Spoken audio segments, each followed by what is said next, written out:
Yeah, yeah, yeah.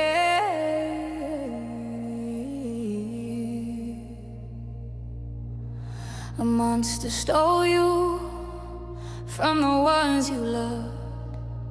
He took your life and then they hid your name. There's Jane Doe in the courts, the government shame. Everyone knew he was a monster, saw the signs, waiting for justice, waiting for truth.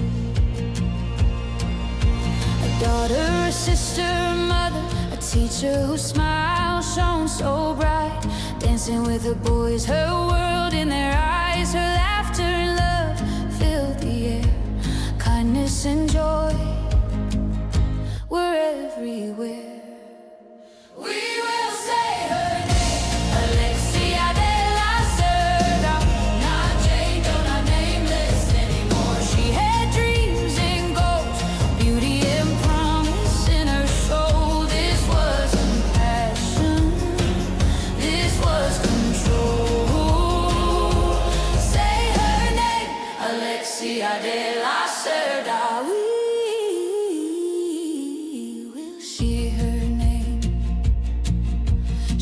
With her boys, read them Harry Potter. Should have been safe in her own home. Why did he think she was his to own? They called her Jane Doe and stole her voice. Two little boys lost their mother. When will the violence stop? When will we stand and fight for every woman and girl? Where is justice now? Where's the tribe? She was a light that filled every room, a daughter and sister taken too soon. They tried to erase her, writing Jane Doe on the page, but we won't let them silence her.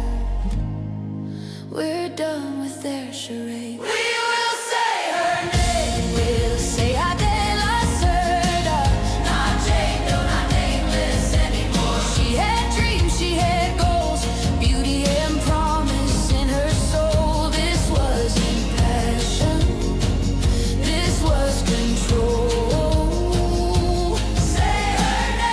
Alexia De La Cerda. Her life was full of promise. Her future should have been. Where is everyone's outrage? Another young woman was stolen. Her voice silenced. Her name taken. Stand up, we will not forget. We have to stop the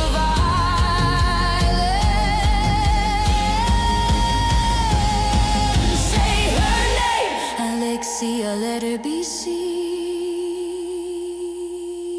Not Jane Doe, Alexia De La Cerda.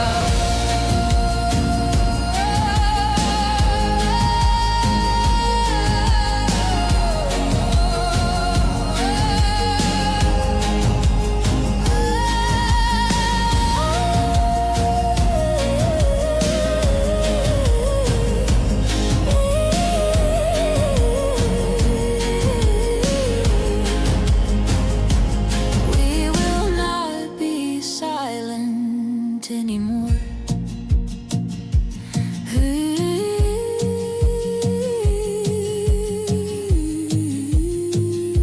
Silence is betrayal for Alexia, her boys and all those who loved her.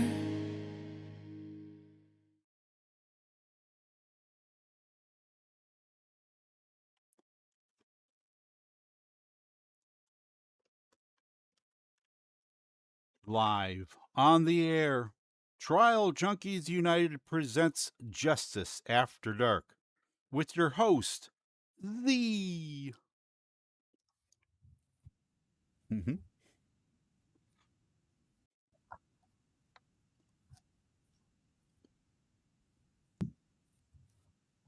Tammy. We have a great bunch of people that need to tell their story. And we know this is the night we dedicate to the MMIP, which is the murdered and missing endangered, Indigenous persons. I'm Z, your storyteller in the wilderness of injustice. My ride or die doc is riding shotgun as we navigate the darkness where predators hunt and the system fails us. Are you ready to ride, Doc? Ready? Yes. Thank you. I needed a good laugh. Tonight, we tell a story that society tried to leave buried, but we refuse to let the silence be the betrayal here. And tonight, we're going to welcome the family of Alexia De La Cerda. We have her mother, Jeanette, and her sister, Beija, her brother, Antonio. We have her cousins, Amanda and Justin. So you guys give them all a big welcome because this is a story about a young Native girl on the White Shield Reservation whose partner, that had only been with her for a few months, decided to take it into his own hands and to delete her. And to not only delete her, but to try and also take her children out. And they want to do a plea deal. And you know how I love a plea deal. So we're going to talk to the family, right, Doc? We love Yep. plea deals here. But we're going to talk to her sister, Beija, first, because I think the important thing, let's find out who Lexi really was. So, Beija, can you tell us about your big sister? I don't think I would ever be able to stop talking about her. Lexi was everything to me. She was my biggest support, my best friend. She was more than just a big sister. She was more than just a protector. She was everything that you could ever need her to be. And she was the funniest and most loving person that I could ever possibly know. Tell them the story that you told me about the sandwiches. I like that one. That shows her sense of humor. Okay, so there was a while where I had doctor's appointments in Fargo that she would clear her schedule whether she was working or she was busy with something else. She would always clear her schedule to make sure that she never missed it. She knew how important those appointments were. She always knew how nervous I was, and she would always clear her schedule to go. There was one trip that we decided to cut down on making those stops and stuff at gas stations for food, and we made sandwiches.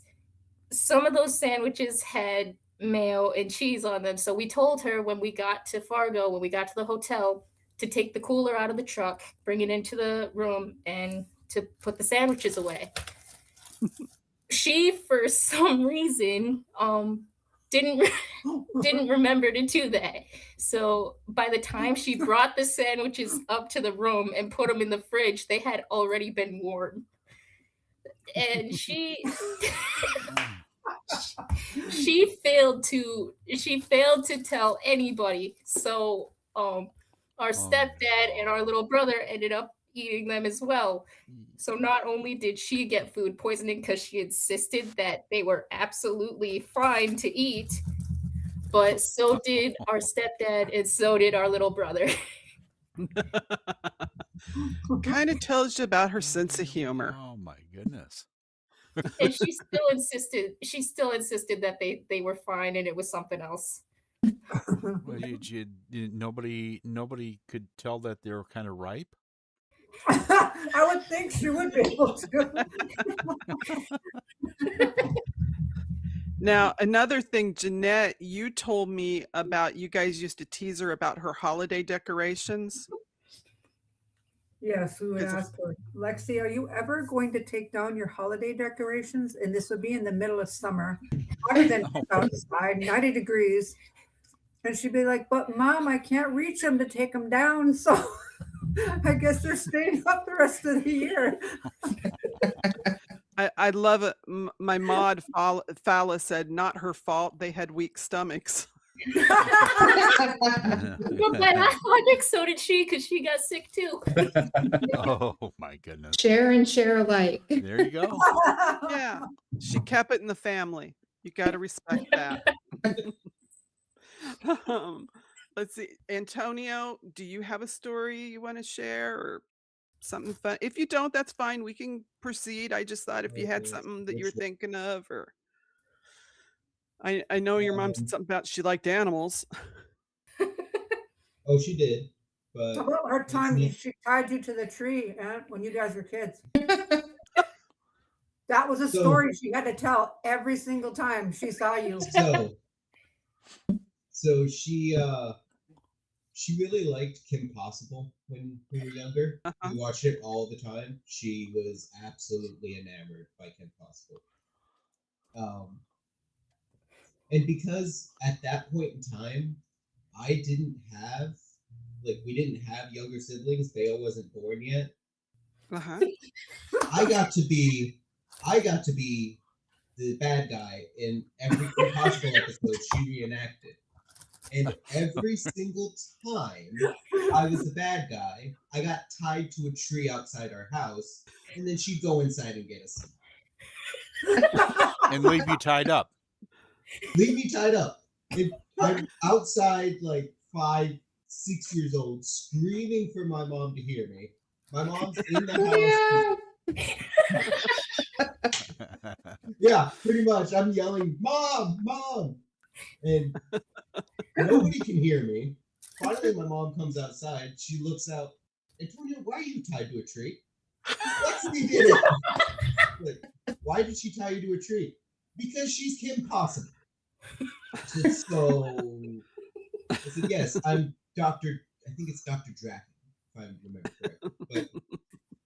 But yeah, it's like, "Yeah, I'm the bad guy, apparently." And she'd come back outside and "Oh, I forgot about you." Oh, that was nice. Yeah. That was cool. Yeah, I like that. Well, I'd go back into her room and erase her homework, so she'd have to do it over again. Oh. Can see why she tied you to a tree then.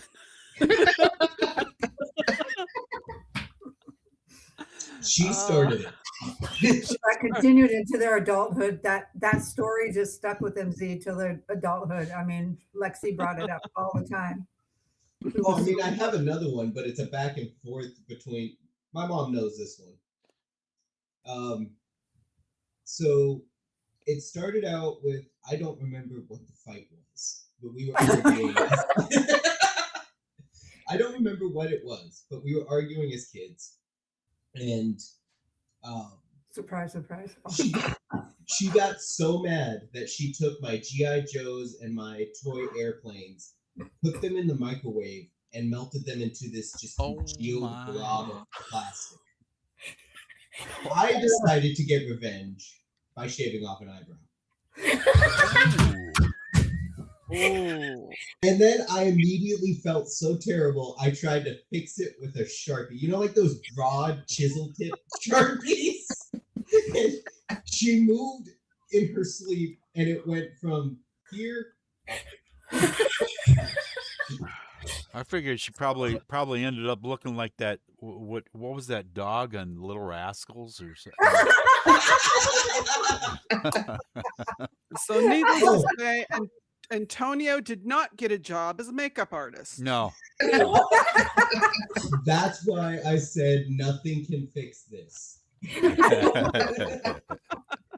Oh, her revenge was better. She not only tied me to a tree later that week, but we had this old deck. Justin, you'll remember this deck. Remember that red one in Partial with the back steps off the back by the central air? Yeah, I remember that deck. Yeah. So those steps were really, really like old. She took out screws on the bottom step and told me to go out back and grab her, I think it was her bike or something. I remember this. You know, just casually walking across the deck, and get to the last step and straight out from under me. Both steps go out from under me, and I fall on my back, laying there in the dirt. Oh. And then she proceeded to come over for a bucket of water over me. Oh. I could never win. Revenge. Uh-huh. She got her revenge. Now, Revenge is Amanda, putting it mildly. you and Justin are her cousins, and you were close to her too. Do you guys have any fond memories of Lexi you want to share that you can think of? Or just what kind of person she was? Oh, I'll tell you, it was very, very nice to have. We were raised by our father, who was diehard Dallas Cowboys fan, Oh. and Everybody be nice. Yeah. yes, so thankfully, even though Lexi's mom and siblings aren't Cowboys fans, we knew that Lexi was always on our team cheering for the Cowboys. And no matter what, no matter how many other horrible influences of Vikings and yes, I'm talking to you, Auntie. I'm wearing a Vikings jersey right now, Mandy. You too, Beija. Yes. So at least we always knew that that Lexi had her head twisted on straight, because she cheered for America's team just right along with us. At least we haven't called ourselves America's team for the last God knows how many years since we even won a championship. We're still America's team. Still America's team. She's gonna make Doc cry in about a minute, because I hate to tell you, he's a Vikings fan. God bless Hey, you, Doc. you got the right choice. Bea, Jeanette, I got your back. All right, go. Yep. Oh goodness, you guys are hurting my ears. What's your guys' chant? But you guys, you haven't gotten a touchdown yet. this is who Lexi was. Hey, Simi Sharp, glad you joined us, honey. This is who Lexi was. She had this beautiful family that adored her. But let me kind of tell you what happened on August 9th of 2024. A McLean County Sheriff's deputy, he's on patrol. He sees smoke, and there's a house with flames, and it's at 5704 Bloody Knife Street in White Shield, North Dakota. Now, Derick Colin Wilkinson is on the scene. He has been living in the house with his partner, Alexia. It's her home. He finds out that there are children still in the home. So they end up getting the children out of the home. They get rushed to the hospital, but they don't know where Lexi is. And one of the deputies on scene was looking out in the field. So I ask you right now, what would you think? He's looking in the field, so what was he told about where Lexi was? Because the person on the scene is the person that's been living there with her. His brother is there. We are not sure when his brother showed up. There are two accounts, his brother's account and what the deputy says. So, see, we have questions. There's questions to this case. And then they call our favorite boots on the ground advocate, Lissa Yellowbird Chase. And cops tell her, we need your dogs over here. We have someone we have to find. And they explain the situation to her. And she tells them, you don't need my dogs. I'll tell you where she is. She's in that house, and you find the hot spot, and you're going to find her. Because of Lissa's experience in these situations, she knew that Lexi wasn't coming out of the house. And so the detectives then did their job, and they ended up finding her. and she was face down on a bed upstairs, deceased. Now, we have a lot of questions, but there was something brilliant that your cousin Amanda had done. And what had she placed in her house? What did she have that showed what happened? She had indoor surveillance cameras installed in her home. Yes. Indoor security. She had placed indoor surveillance cameras, you guys. So this is caught on tape because it actually started on August 8th. That's correct, Amanda?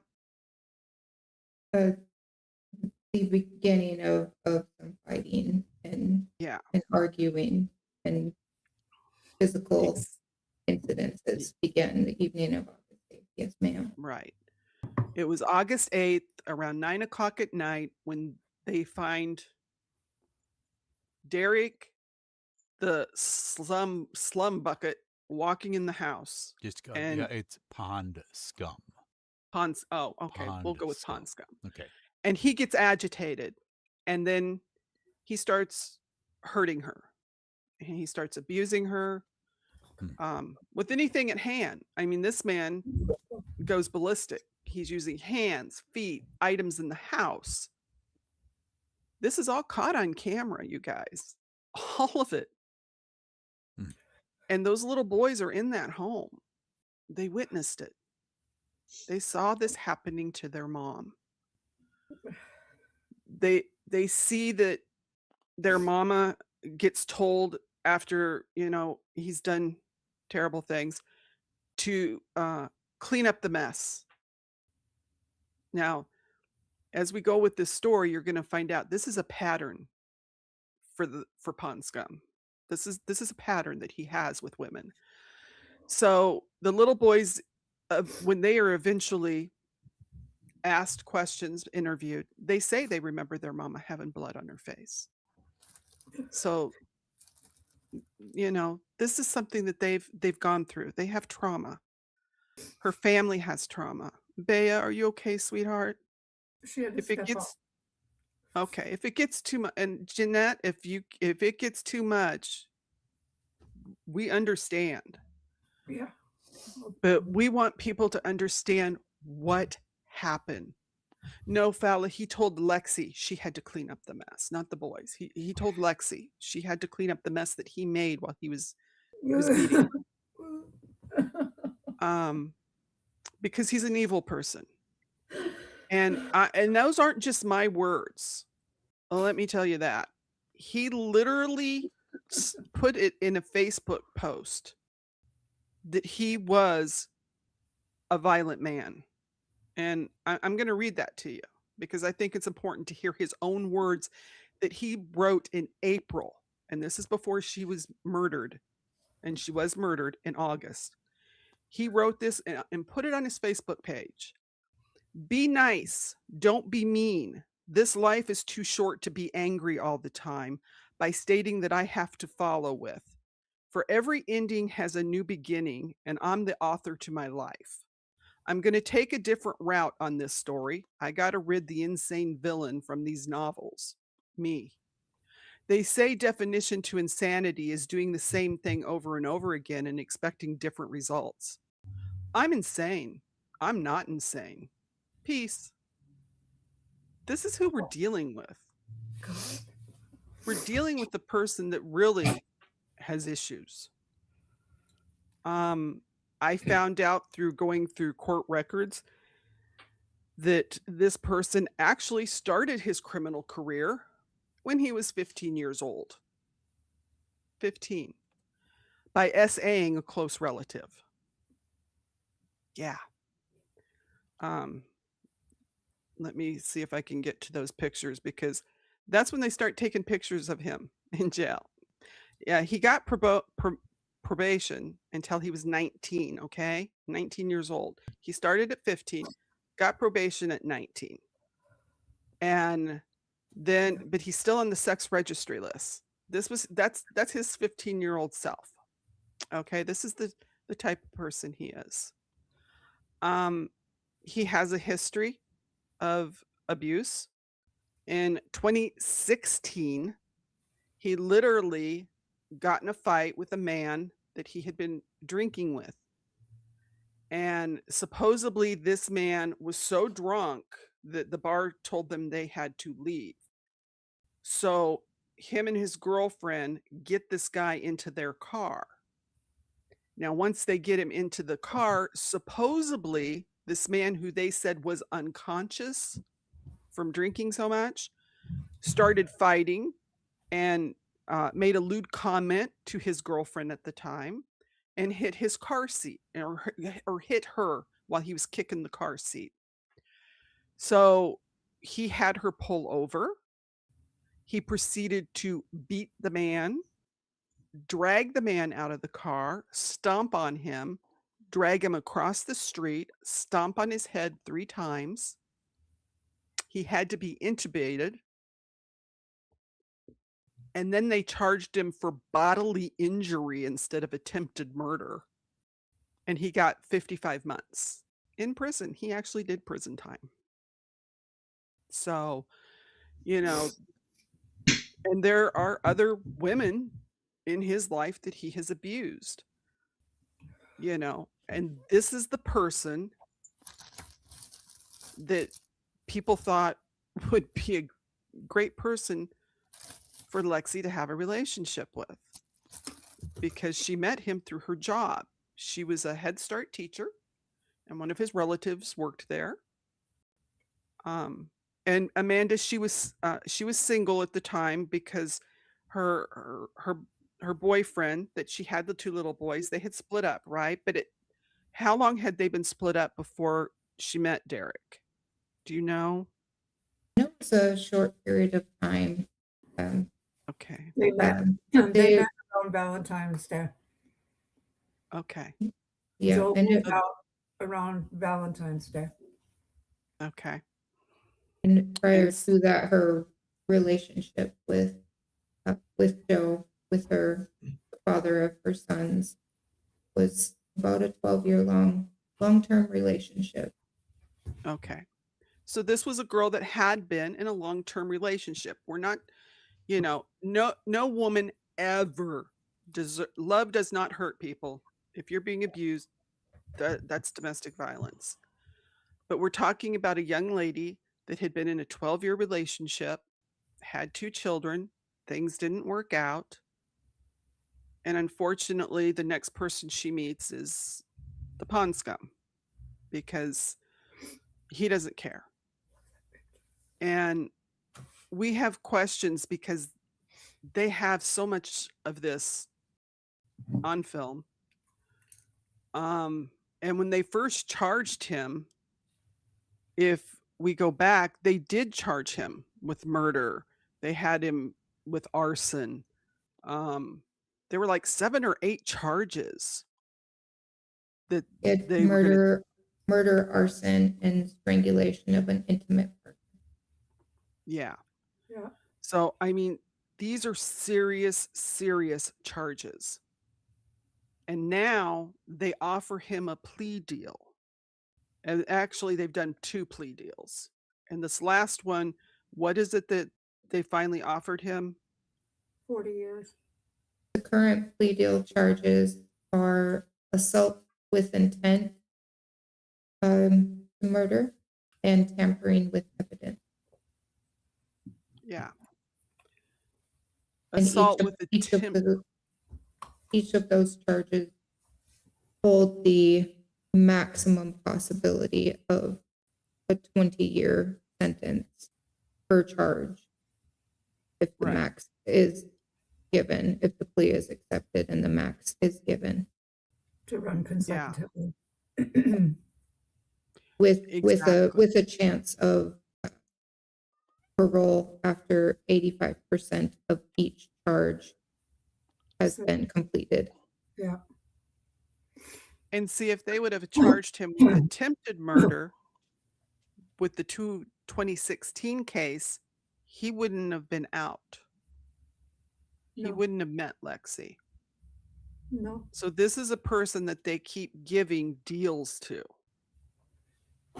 which makes you think, what's going on, people? Why are we still giving this person a deal? Yeah, I can't figure out why they would offer him a deal when, you know, well, how did they figure that Lexi was in the house? I mean, and Be- because Lissa told him where she was. yeah, I know, Yeah. I know that, but you know, he had to have a hand in doing that. You know, I mean, in He knew exactly where she was setting at. the fire. I mean, Yeah. Yeah, he knew exactly where she was at. Yeah. Because when they did the autopsy, they found that her hyoid bone was broke, and they have video of him when he was putting his hands around her throat, which is one of his ways of treating women, and it's not the first women he's done this to, and he is a registered sex offender. So there was no smoke in her lungs. So if he was trying to plant the story, because see, here's one of my questions is, why was the deputy even looking out in the field? Why were they calling Lissa? Someone had to tell them she's not in the house. Was he setting it up, Trying to to say, mislead. hey, To throw him off. yeah, because To throw him off. otherwise, why would they even bother looking in the field? yeah, there would be no reason. Yeah, he was trying to No. throw him off track. Yeah. And now part of the thing that clouds this is because his brother is saying, I told them that they were all in the house. Well, then, dude, how did you know they were all in the house if your brother's trying to imply that they're somewhere else? Exactly. See, their stories are not making sense. And I don't think that he thought that this was going to show up. I really don't think he thought that the cameras were going to pick everything up. And there's questions, because they do have a great case because most of it's been filmed. So we have to ask ourselves, why are they offering a plea deal? And I'm going to be really blunt with you. If this was Susie Miller in the suburbs, who's blonde and blue-eyed, and her boyfriend or husband did this to her, would he be getting a plea deal? Would it be in the newspaper? Would it be on TV? This case has been pretty much silent. It's been over a year. It happened in August of 2024. Who's heard of the case? Recently, Amanda, what was it someone said to you about how they thought Lexi died? Wasn't there someone that either you saw it on email or, Facebook or something, that had reached out to you? Or was it Jeanette? Someone said they thought Lexi died in a fire. The house. Oh, yes, I had it just in an effort to have this case have a little light shined on it. I just decided to reach out to as many news outlets, media, and one of the places that I reached out to was actually from a small town newspaper on the reservation. And when I had called to request that they report on this case, the two young ladies that I was speaking with, they recognized my cousin's name when I mentioned my cousin Alexia's name, and they said they were in shock because even to this day, a year and a half later, it was their understanding that Lexi died and passed away in a house fire. And all of the other violent parts of the case they hadn't heard about, they didn't know. They thought it was, just a accidental death in a house fire. And this is a place that is another small town on Fort Berthold Indian Reservation. And But they do the news. they do the newspaper there, and they still don't know how serious and significant and violent this whole situation was.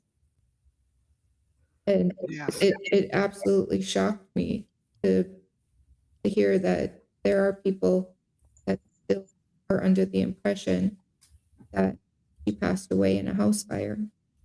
Yeah. And all the information I have gotten on this case are court records. So you go find the court records, and this is how you find the case.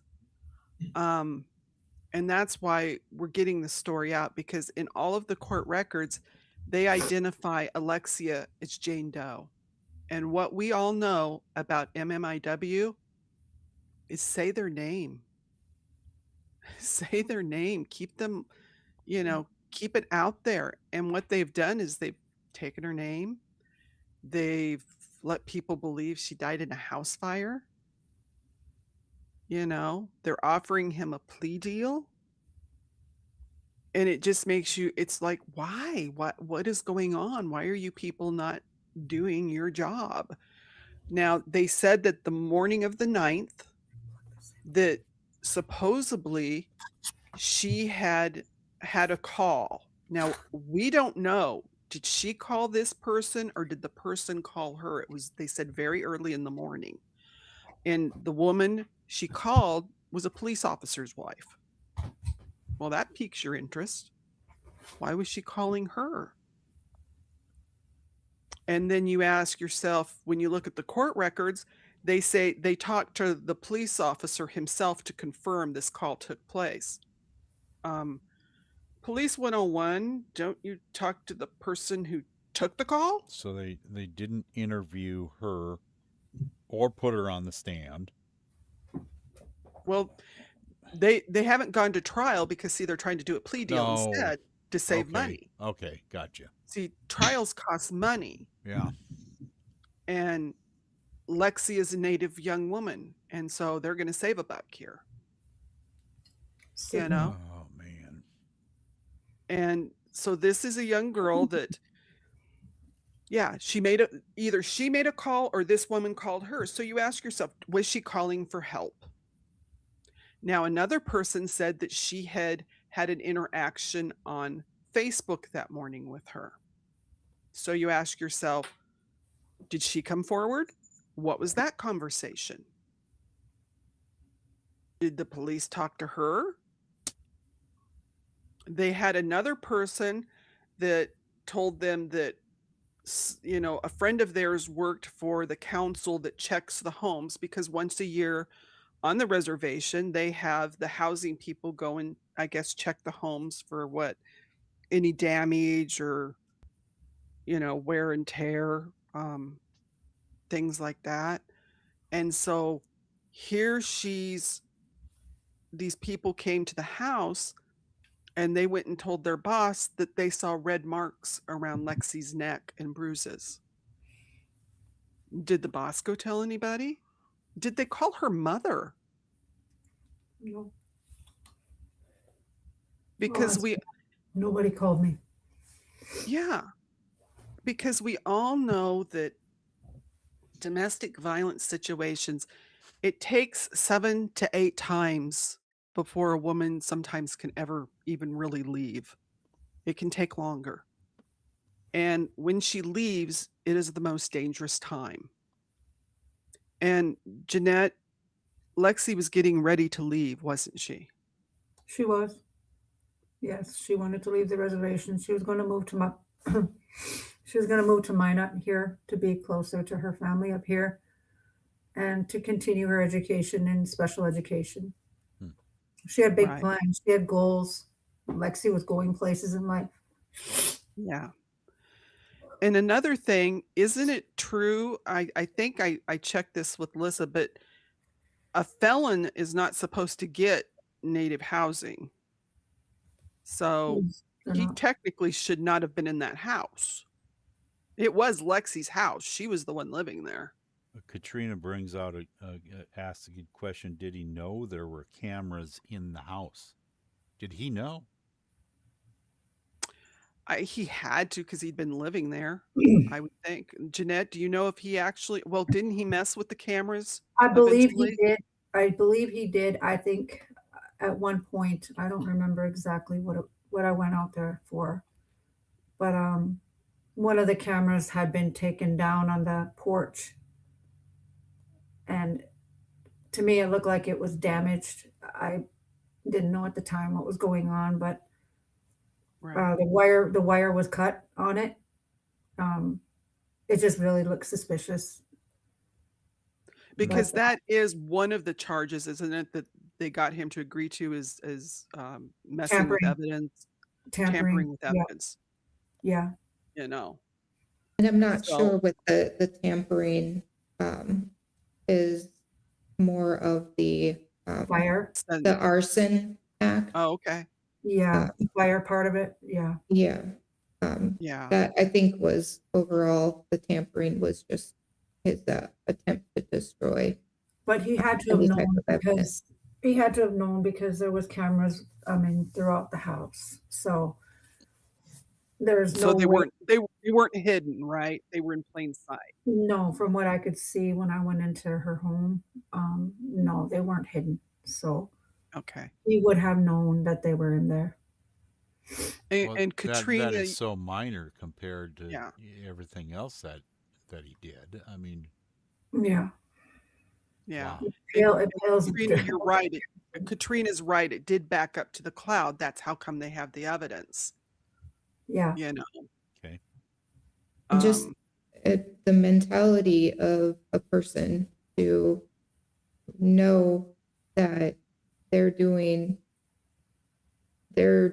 such violent acts and it's being recorded and to still not care.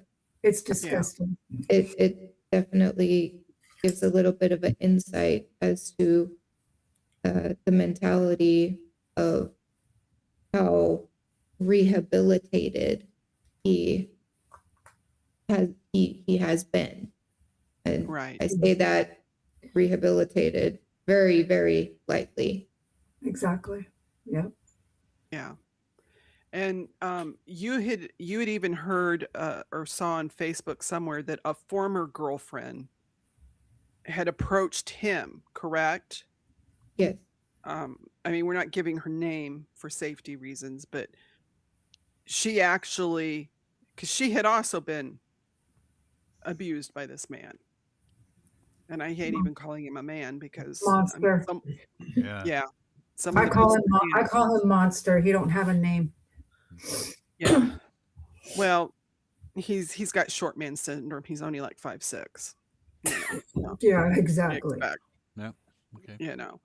But Amanda had told me the story that there was an ex that saw him in what was it, Lexi, in a gas station? Yeah, in a convenience store, I believe, a store somewhere on the reservation. Yeah. And so when Lexi went out to the car, I mean, this woman was brave enough to go up to him and told her, "You need to get away from this girl." Because she knew what he'd done to her and she knew he would do it to someone else. You know. She said that to him? Yeah. Yeah, She this said that to him? girlfriend, this Okay. ex-girlfriend went up to him and told him, "You need to get away from this girl." You know. And we all know that in a domestic violence situation, that if an ex comes up to the new girl or boyfriend, I mean, it could be either or people, and says, "Hey, stay away from that person. He, or she is dangerous." The person that they're talking to could think, "Oh, well, they're jealous because they're with me now." But that's why you wonder, why didn't someone in his family man up and What speak was up. his reaction to that? Does it say? Did she say, Mandy? No, No, I wasn't. no. As past that interaction, I didn't hear of anything else that came up after that. Yeah. Just that it did happen, It did you happen. know. But so my question is to the people that you have a relative that has this kind of a past, then that makes me wonder, why aren't you warning? Because if somebody's mother or auntie or uncle or father comes up to you and says, I know you kind of like my relative here, but he's dangerous. More than likely, they're going to listen then because that's coming from family, you Not know. only did that not happen, but from our knowledge, the family member that connected the two encouraged them to continue the Every relationship. step of the way. Yeah. Every step of Yeah. the way. And that's another thing in domestic violence that's wrong. You can't be telling somebody, "Oh, you make them a better person." You're helping them. They're grown-ups. It's their job to take care of themselves. It's not somebody else's job to make you a better person. But That's this not how it, person, this person was also very, very jealous of the fact that Lexi was so good at her job. yeah. She had so much passion she put into her babies. So much of who she was a teacher. Yeah. Every class of She was a children mother she had, first. she She called was a them mother first, babies. but she was a teacher. She loved her career and she poured every bit of herself into it. And when these other women would see this, it was utter jealousy. I can't tell you the number of times that Lexi would call me crying, just in tears, because they would be ridiculing her ideas. They were new and inventive. Lexi had a beautiful imagination. She had an amazing imagination that she could figure out, you know what, Mom? All they do is get worksheets. I can't tell you how many times she told me that. All they do is give them worksheets. And Mom, they're not learning. But look at this idea I come up with, and she Yeah. made her students excel. I mean, absolutely excel. And every single one of those witches over there, and yes, I'm going to say it, were jealous of her. They Yeah. were all jealous of her. She Because really, as far as an educator, she really thought outside the box. And Exactly, Maggie. education is not shouldn't be looked at as cookie cutter.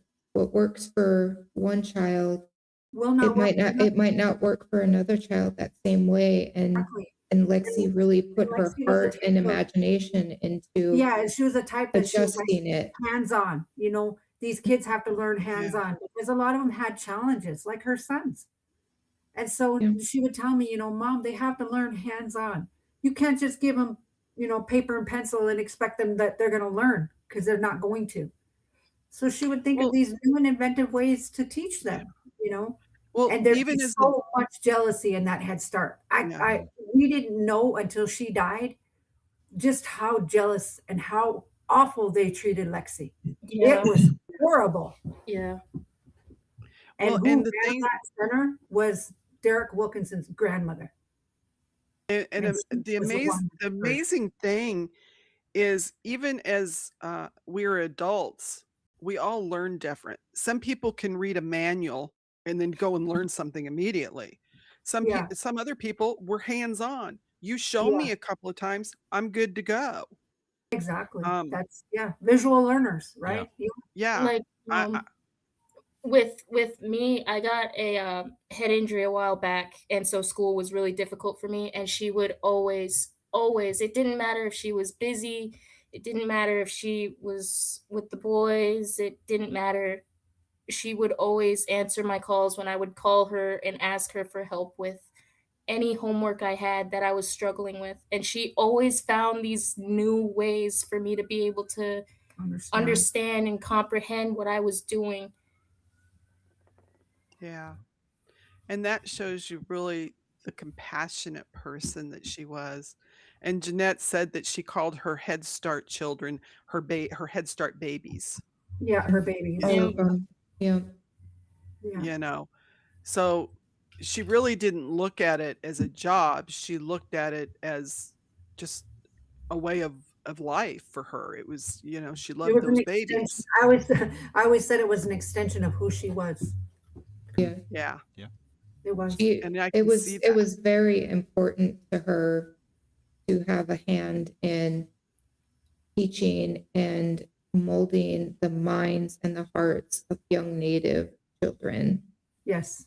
to get them to be, you know, really good humans to society, just a great additions to their generation as they grow older, being able to contribute to the reservation and to society in general Yeah. in a positive way. That was a great mission of hers. She always kept that in the forefront of the way that she educated.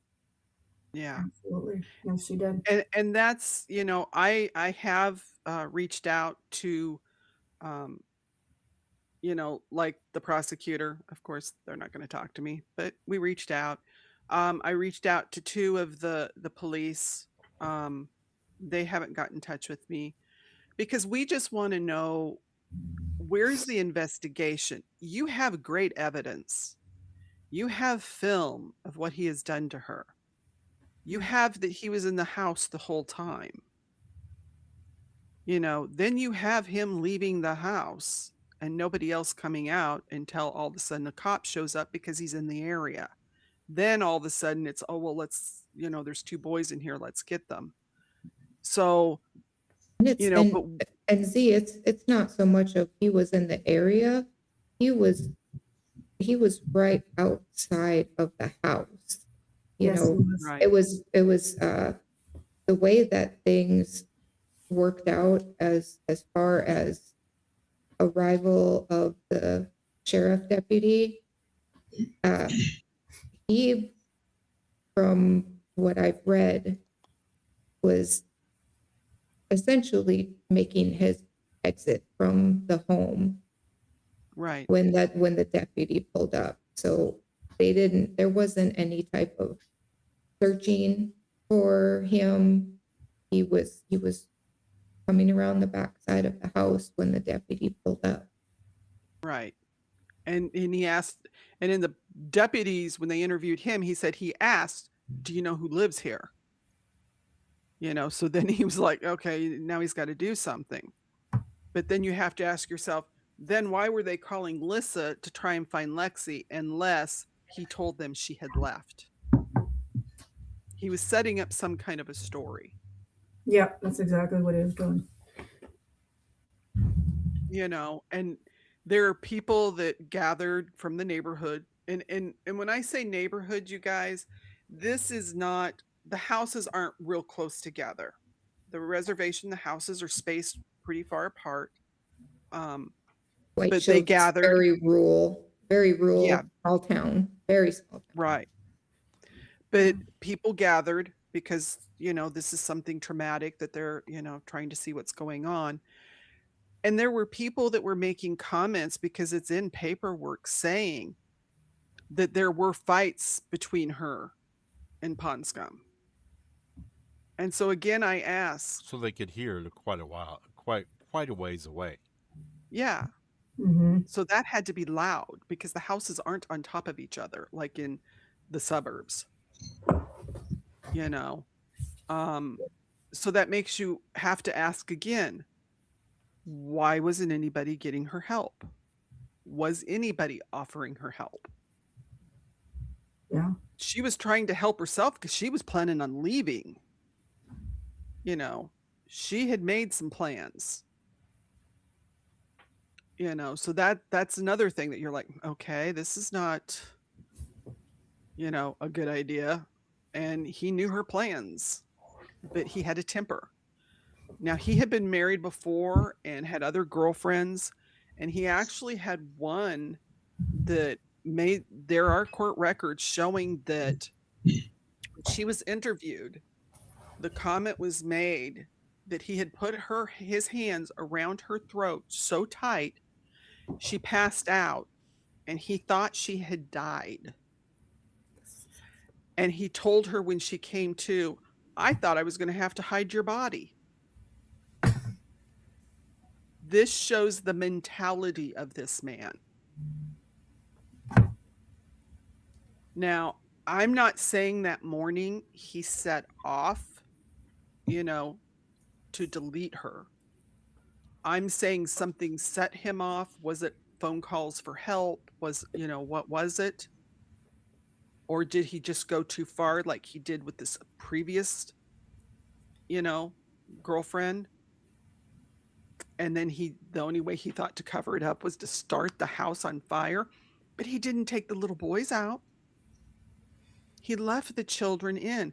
So these charges that they want to give him a plea deal, there's nothing about the boys and the attempted murder on them. So when the police showed up and he was walking out of the house, was the house already in On flames? fire. Yes, it was Yes. already on fire. Yes, it was. Wow. Yeah. And they didn't, and the police didn't put two and two together. Well, he initially, him and his brother tried to play hero. They tried to say that they were the ones that saved the boys. And his brother lived it's not exactly across the street because, like I said, the houses are spaced out quite a bit. It's kind of catty cornered. Yeah. Yeah. So his brother lived close. And in fact, his brother's child was supposed to go stay with Lexi that day. But according to his brother's girlfriend, their little girl, I think it was a little girl, had a temper tantrum. And so she was late getting to work. And so her boyfriend drove her to work. And then, he was coming back to drop the child off when he said he noticed the fire. And here's where we have difficulty because he's saying the deputy was already on scene, and the deputy is, the stories aren't matching up as to when people showed up on scene. No, they're not. So we don't know. I think overall things are matching up as far as the people that were there.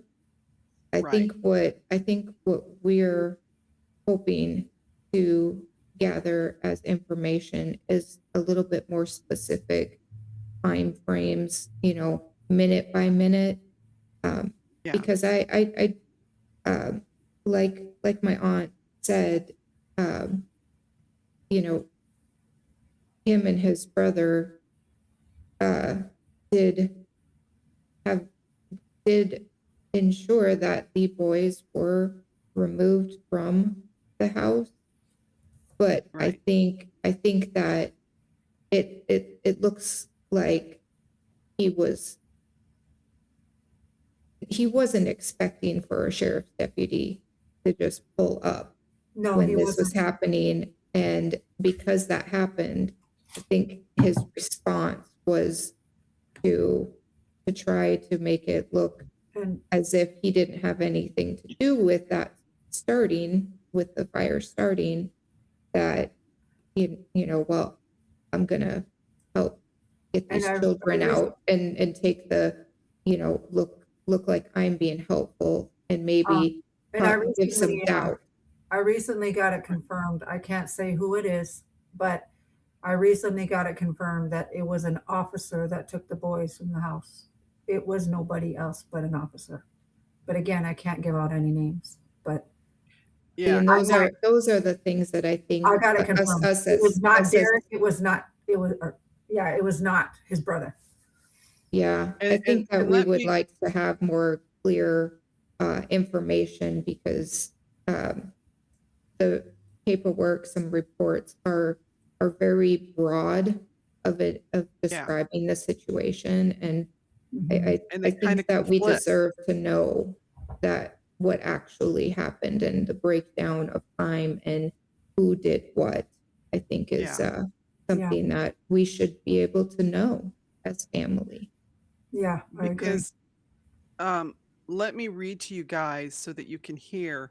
This is what his brother put on a website after there was finally a newspaper article where they interviewed Jeanette about her daughter's murder, and it was with an organization called Buffalo Fire who handles Native cases. And so CJ, or no, this was on, I think, the Missing and Murdered website on Missing Facebook. and murdered, missing and murdered relatives. Yeah. Yeah. And so this was a comment his brother, Ponscom's brother, made. He says, "This is a very sad situation. Honestly, I kept quiet about this whole situation because it hurts. I pray for her family every day. Don't get me wrong, that," uses an F word, "deserves the death penalty." This is what he's saying about his brother. "And I want to make it very clear, this article has it wrong where my name is involved. When I showed up, the cop was already there. I pulled up and the cop asked me if anybody lived there. I told him. He started walking back to the cruiser and I yelled at him, 'There's kids in there.' I got back into my car because I was just at the store with my kids and drove the car down the street a little bit so they didn't have to see anything. Then I ran to assist the police officer. That cop was there before me. If I could be the judge of his trial, it would be the death penalty. He caused too much hurt in this world. Forget 40 years, death penalty. You don't hurt women or children. That's simple, death penalty." And then someone made a comment and he wrote back, "Eden Atkins, he will never walk away from this. He hurt my kids as well. Lexi was supposed to watch my kids that morning. They had to look at that house every day. Kids treat them differently. They get bullied. Why? Because they're my kids. They didn't do anything. I didn't do anything other than help save some kids. Karma will get him if the law doesn't." So here he is trying to play the hero. And now we hear from Lexi's mom that no, it was a cop that got the children out of the house. It wasn't him or his brother, because that's the story they tried to put out, that you see Facebook pages. You see the Facebook page where they say, "Oh, you saved Lexi," or "You saved Lexi's boys," trying to give, him credit. And it's like, he murdered their mother and would have murdered them if the cop hadn't showed up. Exactly. If I could add to that too. Sure. Justin will remember this. At Lexi's services at her funeral, Ponscom's brother decided to try to show up. And I had to walk up to him and I told him, "You're not welcome here. Your family isn't welcome here. You need to leave." He stood up, got in my face and said, "This is my effing town. This is my town." I turned around and pointed back at her casket and told him straight to his face, "And that is my sister. If you want to throw the first punch, go ahead. I'll drag you out myself. But you need to leave. Either you're going to leave willingly or I'm going to make you leave." And the disrespect that he gave you. Yeah. And Sorry, Ann, go ahead. No, it's okay. It took me and the rest of the pallbearers all started walking up behind me. Yep. We all stood there in front of him face to face, and I got within an inch of his nose. And he turned around and he stumbled his way out so fast he tripped over the chair as he ran out. Yeah. We had to arrange for some security assistance during the wake and funeral occasions because of some of the family members from that family coming to the wake and funeral. It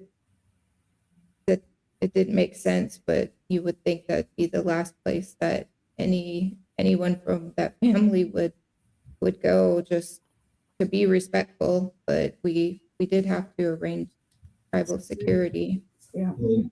And the day before at Lexi's wake, Hanscom's brother's wife came up to my mom and tried to give her a hug and tell her, her condolences. And my mom came up to me, naturally, reasonably upset and panicked about why she was there and what she was doing there. Yeah. And I walked over to her as well the day before and told her, you need to leave. You're not welcome here. You need to put the plate down and go. And she started the same thing, started giving an attitude, trying to argue with me. And I told her, I don't want to hear your reasoning. I don't want to hear any excuses or anything from your mouth. Turn around, walk out that door, and don't come back. It's as simple as that. You're not welcome here. Your family hurt mine. Your significant other is partially responsible for her past. He has no reason to be there. I mean, it's not a social event. You're there to mourn somebody. Exactly. Yeah. And our theory as to why he's spreading the story is, of course, to make him look like a hero. But the running theory as to why the boys were why nobody helped the boys out of the house is because he wanted to kill the only 2 witnesses to their mother's death. Sure. Yeah, he didn't want nobody talking. Yeah. Yeah. Okay, And that's and why are they offering this idiot a plea deal? I don't get it. I think it's for money. Yeah, I think trials are expensive, and anytime the federal government can save money and not go through a trial, I'm sure they would try.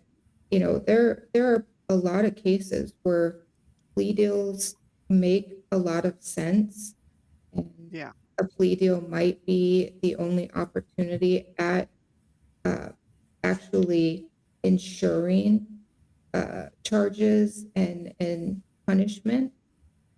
And we don't feel that this really falls under that category as that type of case that should be looking at plea deal offers.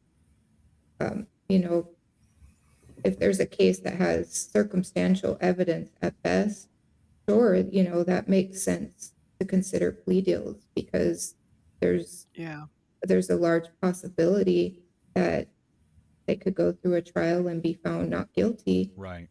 And so a plea deal would make sense. With this case, it doesn't seem appropriate or necessary. And well, somebody they would have to explain away how that her hyoid bone was fractured, especially since they have video of him using his hands around her throat. And she was laying on her face, right? Yeah, she was laying on her face. And now John Bubba here makes a comment. He says, okay, a thought occurs to me, is it's possible, and I mean it's a huge horseback guess, that the plea deal came about caused a good yarn got spun on intent, like I didn't intend to hurt. And I agree, it could have been I didn't intend to delete her, but you did, and you tried to delete 2 little boys because they caught you walking away. Exactly. So there's where, maybe you didn't intend to do that, but you intended on leaving those 2 children. So why isn't that attempted murder on the 2 boys? Which wouldn't make it murder 1, it would make it attempted murder on the boys at the very least. And where's the arson charge? Because at first they were charging him with arson because he set the house on fire.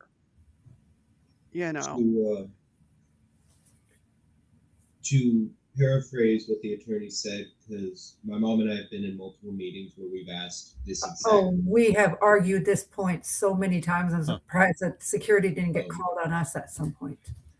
Yeah. Wow. Yeah. Honestly, we got that mad. We got that That aggressive. infuriated with it. Yeah. We just Therapist, They have to- the judge, therapist, says the judge could say, take your plea deal and shove it. That's kind of the situation they're in. yeah. Now, We're here's where it hoping. gets this is where it gets a little tricky, though, because this is on the reservation. We're in federal court, you guys. Okay, so the plea deal comes in, and what does the judge say when he sees this plea deal, Jeanette? What did he tell him? He told the prosecution, or asked the prosecution, have you briefed 3 affiliated tribes on the death penalty? Because he said, if there's ever been a case that called for the death penalty, this is it. And he looked right at Ponscom when he said it. Yeah. So that's how we left in December. And Right. he gave them 30 days to brief the tribe with a discussion of the death penalty on the table. Right. And And part of both that is pros- they're supposed to go to the tribe, right, Amanda? They So have to get as far as the death penalty, if that were to be brought onto the table because of specific Indigenous people laws, in order to give an enrolled Indigenous person the death penalty, the tribe that they're enrolled in has to approve the federal government to do that. Mhm. And right now, the when the judge had made the mention of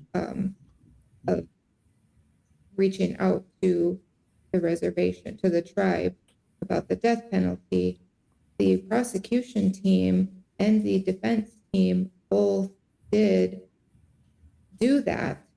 However, the charges that they submitted requesting the death penalty were the plea deal charges. And so they were denied by the tribe because the plea deal charges do not warrant a death penalty. So they were denied. right. Now, in if things go the way that we hope that they do, and this plea deal is rejected, and we move on to a trial for murder, arson, and strangulation, those charges can be resubmitted to the tribe requesting the death penalty again, because they do justify.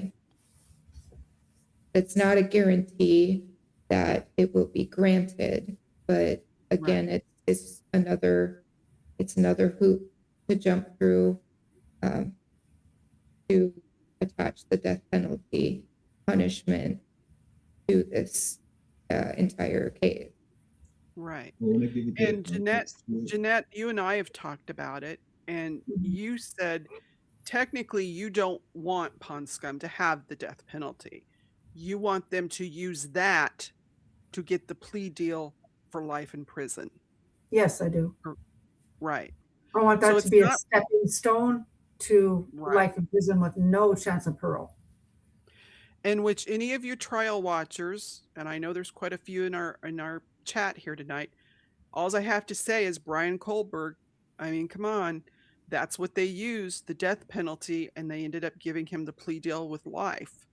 Yes. So it is a stepping stone to get to that life sentence instead of let's weaken the charges and then we'll send this to the tribal council and they're going to say, no, you know, that's not worthy of the death penalty. Well, of course it's not.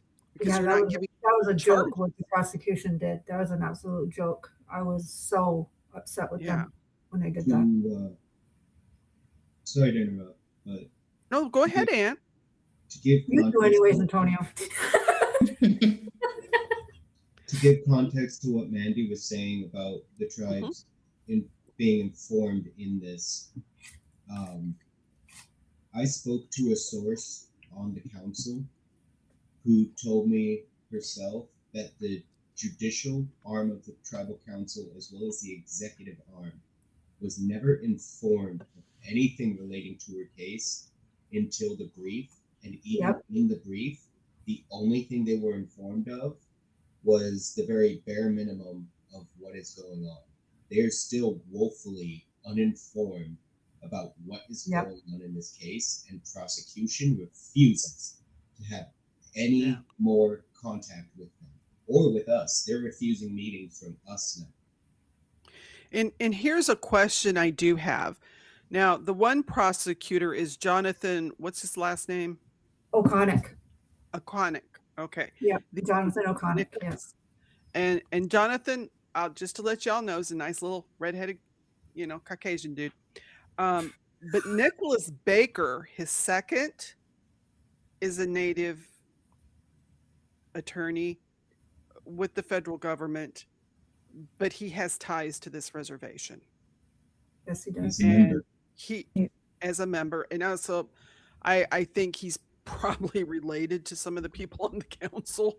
So it's kind of like, you didn't have another little Caucasian boy running around that office that you could have put in with Jonathan there?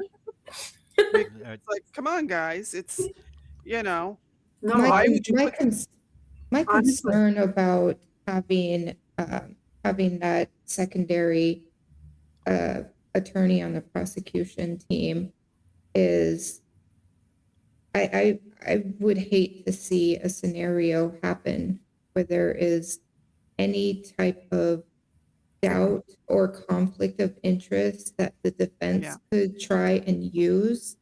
I think it could cause more harm than good.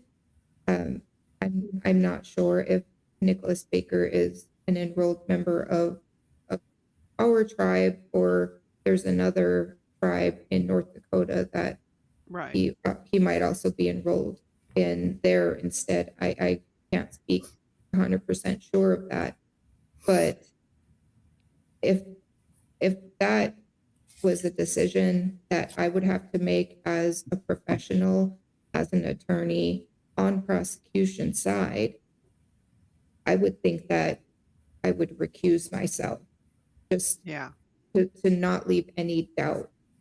Yeah, And I don't think that it's a benefit to have a native on this case. I don't think that it's a benefit. Again, because other than the death penalty part of it, there's very, very little that actually involves the tribe and communication or any say so. The federal government is in charge and running the show, not the tribe. So the tribe has nothing to do with it. I agree with Mandy. Yeah. And to be quite honest, because there's a lot of people that just in general have an issue with the death penalty because of morality, and also historically the relationship between Native American tribes and reservations and the federal government. That relationship has historically been damaged, and that's understandable. That's understandable. Understandable that is that way, but at the same time, when people hear the death penalty, they think, immediate end of life. And unfortunately, that's not how the death penalty looks. There are plenty of convicted life enders that live the rest of their natural life on death row and are never actually they die on death row. Yeah. And so if you were to ask any of us family here, if life without the possibility of parole is just fine for us. Yeah. Right. I don't You guys think don't that want the penalty, death. You guys don't want the death penalty. You just want them to use that as the crux to get him to accept life in prison. There you go. There you go. Like I said, use it as a stepping stone. Yeah. And that's usually, they did that with Brian Kohlberger. That was the whole case. And that's why just right before the trial, they shut it down and he took life because he was scared of the death penalty. But what you're doing is you've got a toothless lion here. You took his teeth out. He's not, And I'll be the lion's honest. got to be able to roar and say, I'm going to give you the death penilty. And I'll they, be and honest, Steve, when he come into that courtroom, he had this arrogant pond scum attitude, like he is who he is. But Yeah. I'll tell you what, when he left that courtroom today, his head was down between his knees. Honestly, Yeah. he could not look at anybody, and you could see that he was deathly afraid of what was going to happen, what his fate now was going to be. Yeah. And the situation is it like I said, you guys don't want him to get the death penalty. You just want him to get life. And the prosecution has handicapped themselves by pulling this stunt. The judge has brought it to their attention. Now that's a little embarrassing. Oh, To he me, made that them look shows incompetent. He made them look completely incompetent that day. Yeah. And then Tony can agree with me. He was sitting right beside me, and we could not believe what was playing out and the dynamics of court that day. It was just absolutely mind blowing. We just looked at each other like, what in the world is going on, when that judge was literally handing the prosecution their butts on a platter. I mean, Yeah. he didn't pull no punches whatsoever. and I think Yeah. that's Tony and a I big, were like, I think that's Go a ahead. big part for our family that does give us hope is the judge that will be deciding whether this plea deal will be accepted is the same judge Right. that spoke previously about, Yeah. asking about the death penalty. And yes. so I think that gives my family a bit of hope that Right. this has the potential to go the Even way though that we hope it goes, even though this plea Yeah. deal was offered. from the victim witness or victim advocate to the prosecution themselves call this judge a loose cannon. FBI called him a loose cannon. Funny In other enough, words, that he's not doing what they want him to do. Yeah. Exactly. And there's no guarantee that he's going to have the same mindset in March that he did in December, is what they keep telling Yeah. me, just over and over. They my have source on the council actually clarified that too, and said that the judge that we currently have not only is not a loose cannon, but he is one of the most stable and steadfast judges where the law is concerned. Yeah. He prosecutes or administers charges based on the law. He acts according to the law, and he does not bend or waver where that's concerned. Yeah. We have a couple of comments. Pammy says she likes to hear that he was a scared little, we'll use capital letters of M and F. Yeah. yeah. Therapist, was looking at Lexi's pictures and says, look at how stunning. Beautiful. Only fan, my brother across the sea, says, I love how the panel is talking about her life and the person she was. Absolutely. And Katrina, one of my mods, she says the fact that the government won't even prioritize that's not, human life as a priority for funding says a lot in itself right there. It absolutely does. Yeah. And it does. There are so many different scenarios where you see violent offenders get a slap on the wrist, but I will say that missing and murdered Indigenous people, women and children, it is a huge problem. It is some of the most underreported, under-tracked demographic as far as kidnappings or abuse or trafficking. Trafficking with because of jurisdictions of reservations and how that kind of can muddy the waters a little bit. Indigenous people have really gotten to the point where they're very much not protected and not reported appropriately, and statistics aren't tracking Indigenous crime, Indigenous people going missing, No. or being murdered. It's just it's become a very common topic of MMIW, the movements for it. Unfortunately, even with all of these people trying to bring attention to this miscarriage of justice for Indigenous people, we're still not going in the right direction. Yeah.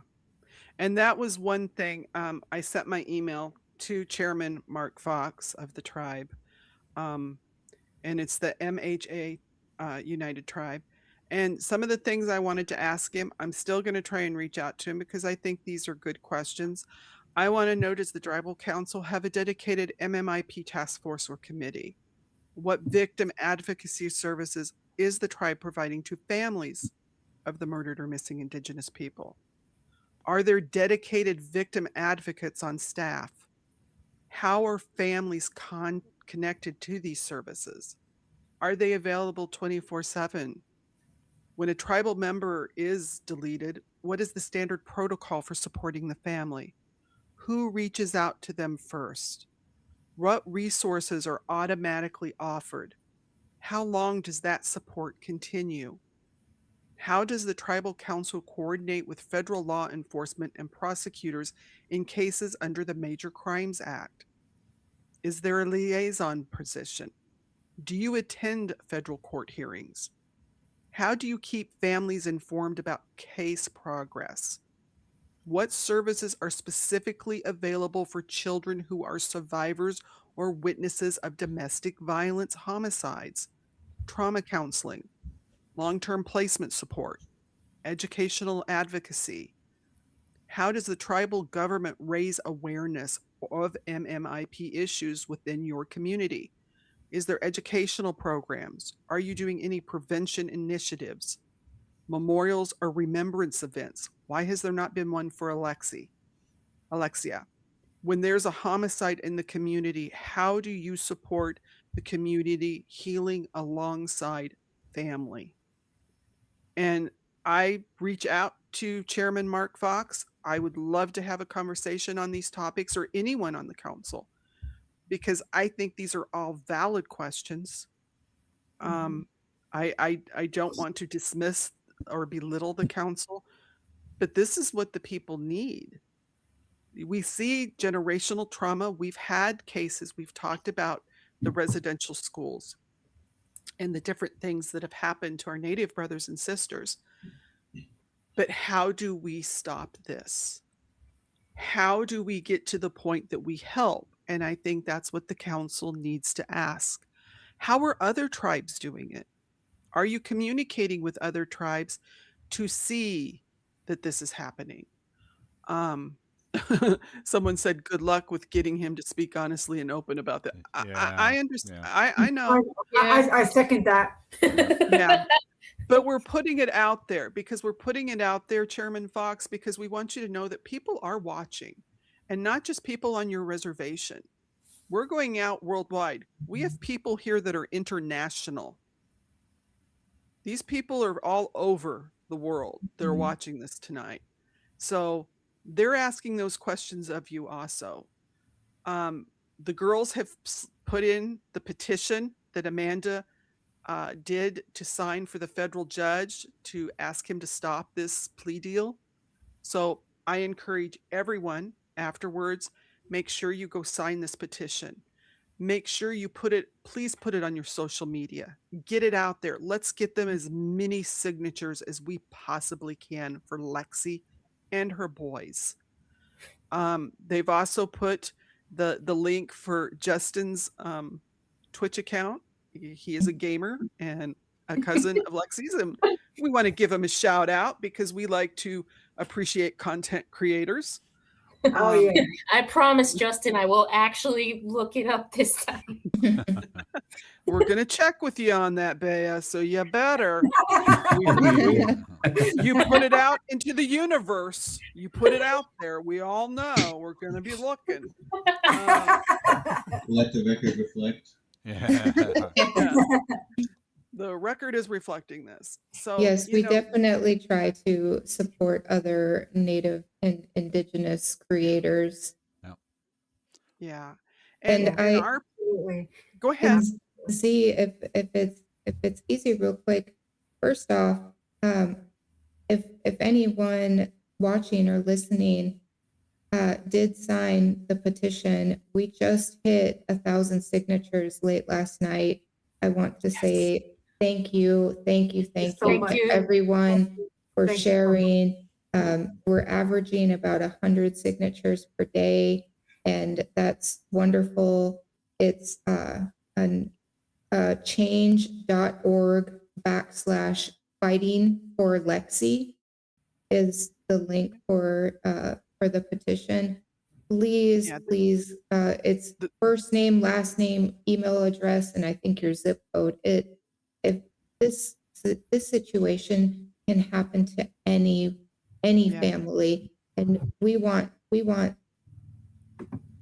this scumbag, his actions. He has shown that he has been a violent person for Yeah. majority of his life, and this ends here. If our family has to bring an end to his violence and his actions, then we are going to fight tooth and nail to make sure that no other family ever has to go through this loss of a loved one or significant harm to a loved one. Right. It is absolutely life-shattering, and anyone could be in the same situation that my family is in right now. It doesn't matter, Indigenous or not. Anyone Right. could be ending up with losing a loved one under the same circumstances, and a plea deal like this could be offered to that person, and we do not think that is a miscarriage of justice, and we don't want any other family to ever have to go through this. So please sign the petition, share it, and we appreciate every single one of you. Yeah. So what are we waiting on Did, right now? Montezuma. Is that are we waiting for the defense team to reply to? Right now, the prosecution team, obviously, they signed and offered the plea deal. The defense attorney and some bucket bag, whatever, he also signed. The one thing that is left is the judge, whether the judge will sign and accept this plea deal or if he will deny it. And our hopes are that he denies it and we move on to a trial. And what's the time frame of him signing or not signing? His decision will be made March 2nd. Okay. We have about a month to go before he makes his decision on that. Okay. And that's why you all need to sign the petition and get it out there. Get it to everybody you know. Let's get it signed because this is important. Like she said, this could happen to any. Keep saying her name. Yep. Yes. Yeah. Keep saying her name. Yes. Don't forget her. We won't forget Alexi. She's a beautiful young lady that deserves to have been here with us. And I think we've put a pretty good case tonight. We've shown his pattern throughout the years, starting at 15. And 15 is when they caught him. Lord knows when that child pond scum started this. Yeah. Who knows? Yeah, who knows? But that's when they caught him doing evil things to a relative. So And sometimes, just 1 minute, see? go ahead, Go sweetheart. ahead. I did just want to say one thing. I know that everyone has explained, what Alexia meant to them.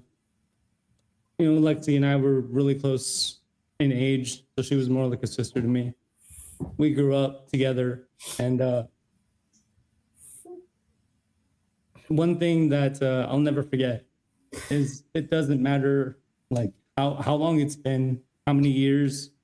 We live on the other side of the country, and unfortunately, the only time we're able to make it home is for like tragic things.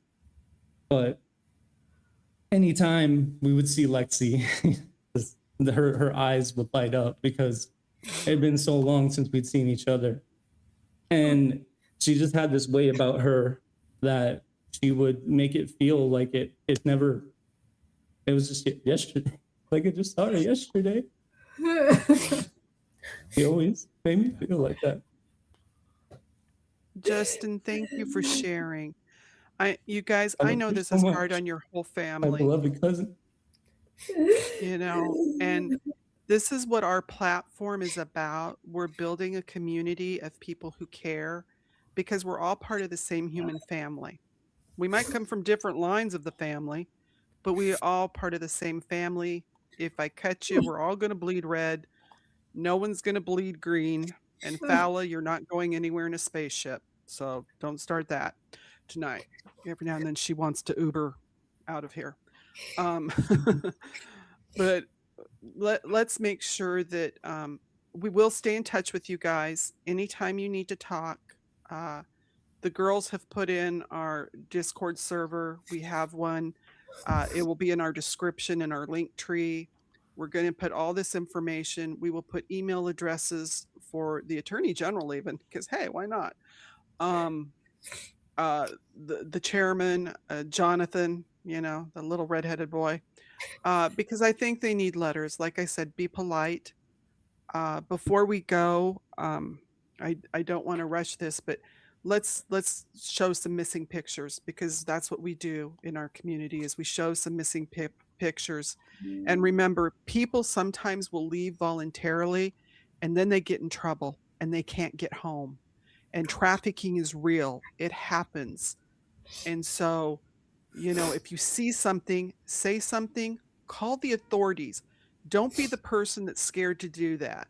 If for some reason you're absolutely terrified of the authorities, we have a tip line. It's tips, the number 4, Trial Junkies United, gmail.com. Go ahead and send it to us. We'll do it. But our first one is Brandy. Help me with this, Doc. Gosekny.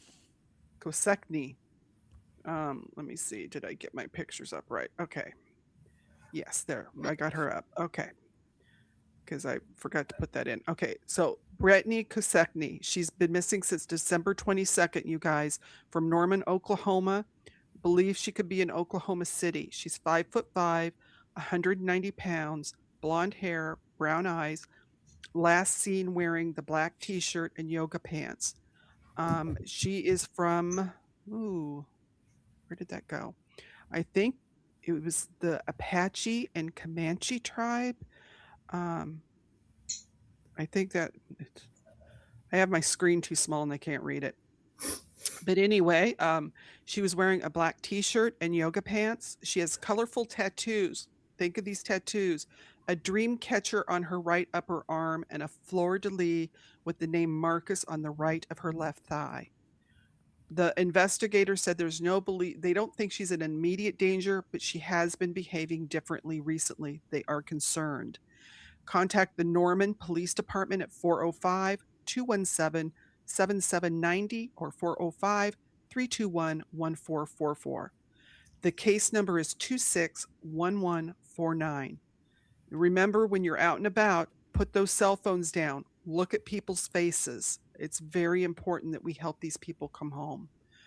The next young lady that we have is Hope Husky, and she is only 17. She's been missing since February 3rd from Mesa, Arizona.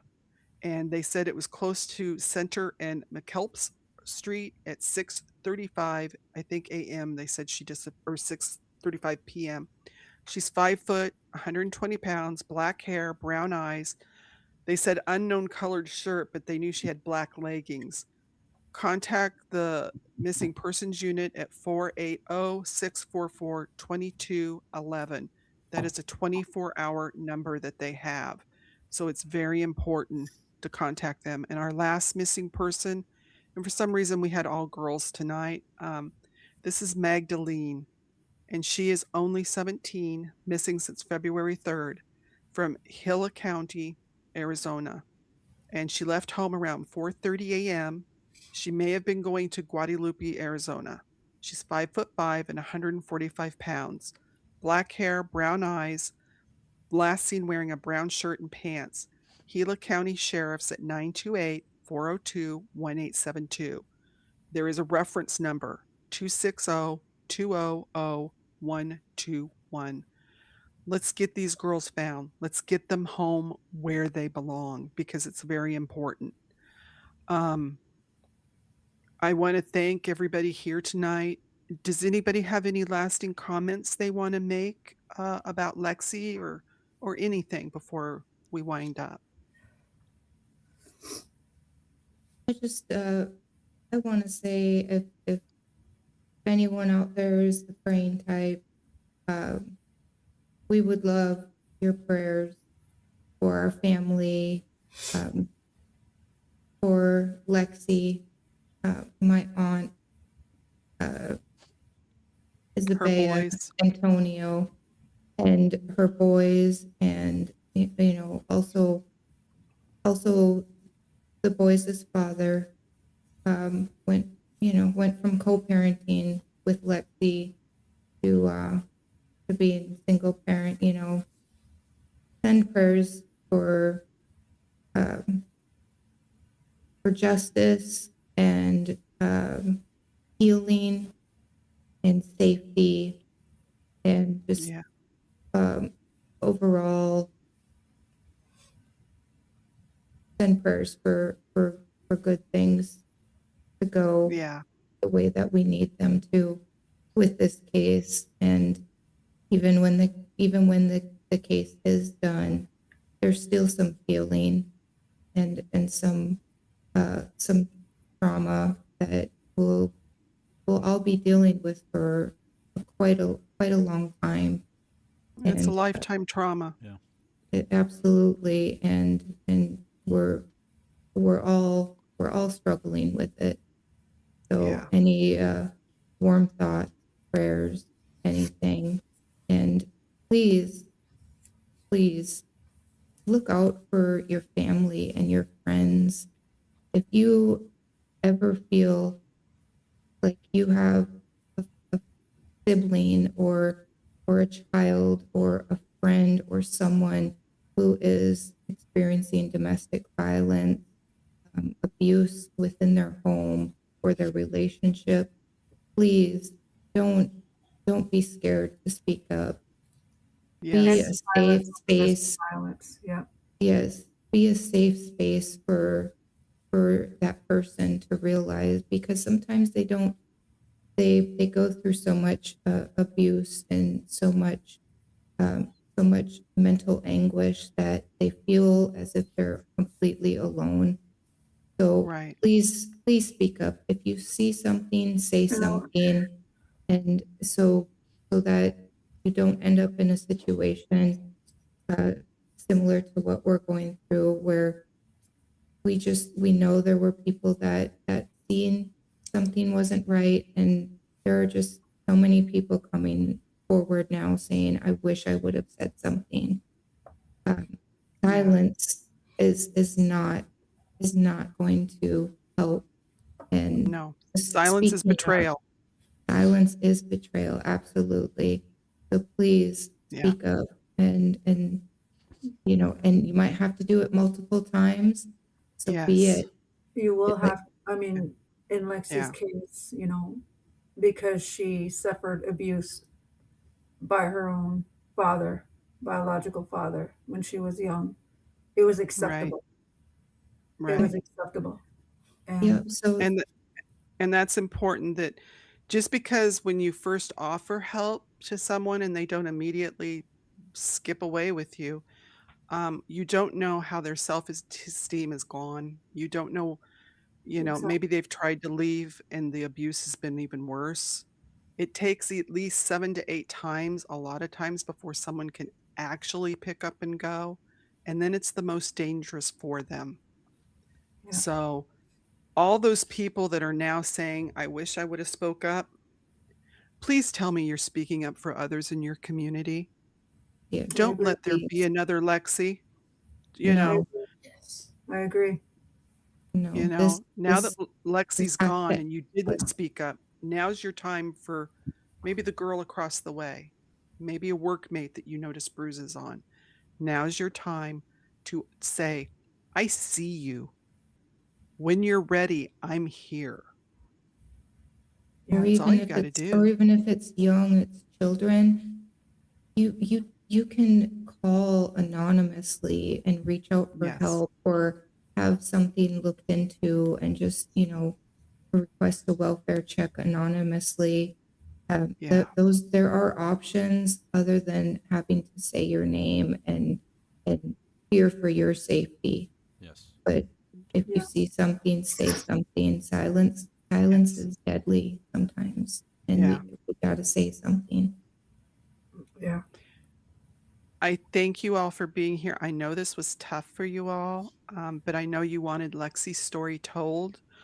Um, as a community, we appreciate you being vulnerable and sharing. We want you to know that we are here for anybody that you know that might have a story that they need to tell. So, let them know that anytime they need to talk, send us an email, send us a text, whatever. Um, but I want I want to thank Antonio, Amanda, Justin, Bea, and Jeanette, because I know this is still raw. As a community, we're going to band together. We're going to sign the petition. We're going to get the emails out, and let people know we're concerned citizens too, and we don't like to see plea deals that don't actually help. So we'll do that. But remember, you guys, every killer and abuser depends on our silence. Don't give it to them. Exactly. Yes. Exactly. Yep. Somebody knows something. Someone always does. Nothing's done in secret. Tonight on Justice After Dark, we told a story that matters, and one about the most beautiful Indigenous and Native sister, Lexi, who deserves to be remembered, be honored, and to have justice served in her name. Our motto is silence is betrayal. If you have tips tonight, please send them to our tip line. Remember, always stay alert, stay vigilant, and let's pay attention to these things, because the predators continue. And as long as they're continuing, we're going to continue telling the stories, and we're going to continue outing them, because we're not going to be silent. So our ending song I wrote, it's about domestic violence. Alexi's song was at the beginning of the thing. It'll still be there if you guys want to listen to it later. But this next one's about domestic violence. So if you can help someone, please reach out. Say goodnight, Doc. Good night, Doc. Thank you, Z and Doc, for using your platform to speak for our beautiful Lexi.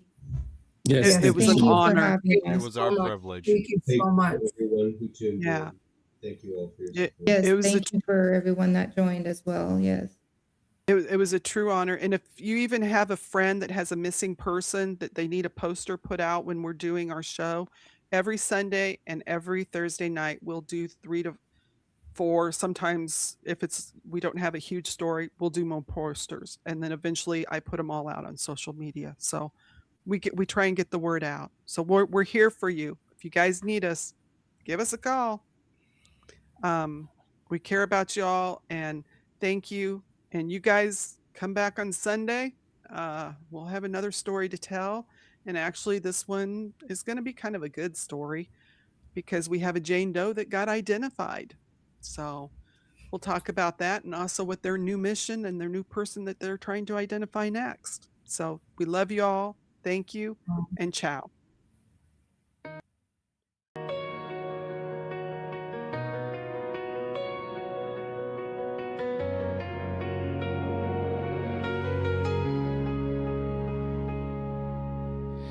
I see the bruises beneath the smile. I hear the excuses I've listened for a while. You say you're clumsy and that you fell last night, but I know the fear in your eyes. It doesn't feel right. The walls are thin. I hear the screams and the lies. I'm sorry, baby, never again. But we both know he's lied. You walk on eggshells, watching what you say, and I won't look away. No, I won't look away. Break the silence, don't turn your head. Every abuser counts on what's unsaid. If you see something, say something, let them know you care. You might save a life by showing you're there. Break the silence, it has to stop. One voice can make a difference. Don't let this moment drop. Every victim needs to know someone sees their fight. Break the silence, be their beacon, be their light tonight.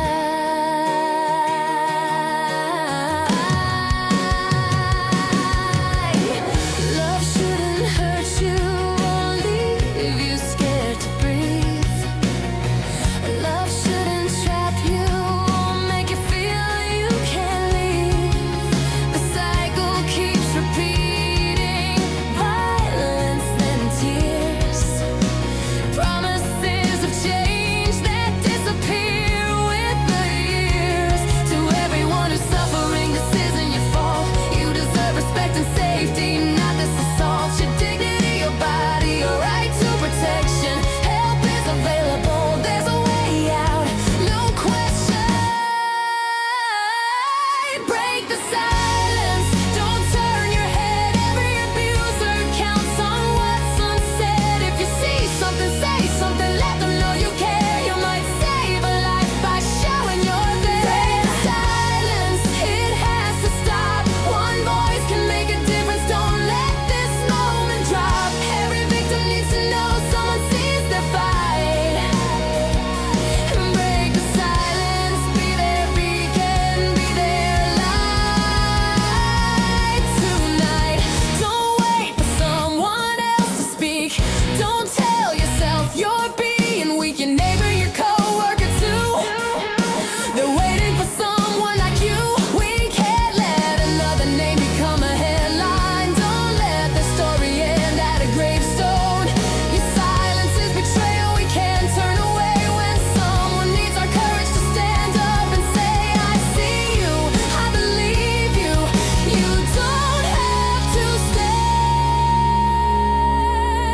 stay. We can't turn away.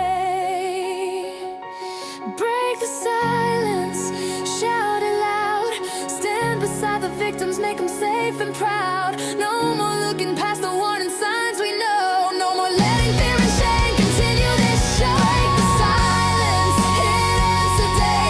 With every voice that rises up to say there is a way. You are worthy, you are loved, you deserve to be alright.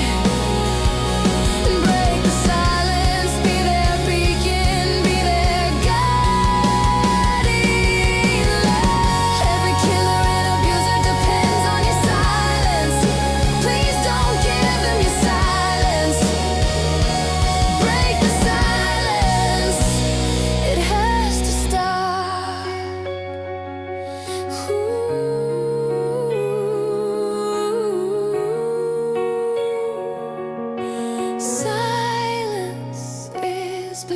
own.